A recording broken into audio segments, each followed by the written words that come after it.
পবিত্র ঈদুল আজহা উপলক্ষে ফ্রিজিয়ান জাতের একটি বিশাল ষাঁড় গরু উপহার দিতে ঢাকার গুলশানে এসেছিলেন পটুয়াখালীর আলোচিত কৃষক ও বিএনপি কর্মী সোহাগ মৃধা।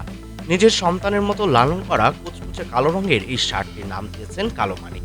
তবে বিএনপির চেয়ারপারসন ও সাবেক প্রধানমন্ত্রী বেগম খালেদা জিয়া উপহারটি গ্রহণ করবেন না বলে জানিয়েছেন।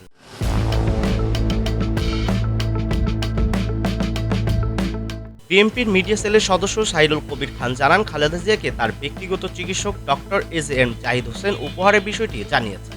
এ বিষয়ে বেগম খালেদা জিয়া কৃতজ্ঞতা প্রকাশ করে সোহাগ মৃধাকে গরুটির নিজের সংসারের প্রয়োজনে ব্যবহার করতে বলেছেন এবং তার কাছে দোয়া চেয়েছেন। দেশবাসীর কাছেও তিনি দোয়া প্রার্থনা করেছেন।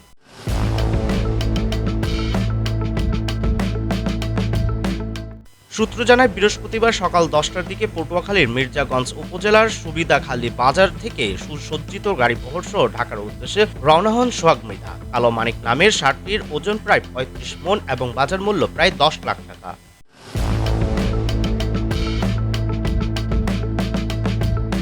সোহাগ বলেন, কালো মানিককে আমি নিজের সন্তানের মতো করে বড় করেছি। আমি চেয়েছিলাম আমার নেত্রীর হাতে এটি তুলে দিতে। শুধু চাই তিনি আমার এই উপহার গ্রহণ করুক, তাতেই আমার আনন্দ।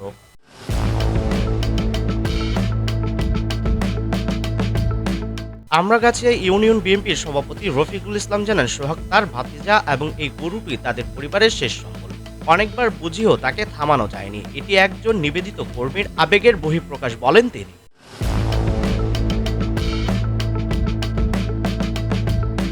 জানা গেছে, 2018 সালের শেষের দিকে 1,37,000 টাকায় একটি গাভী কিনেছিলেন সোহাগ।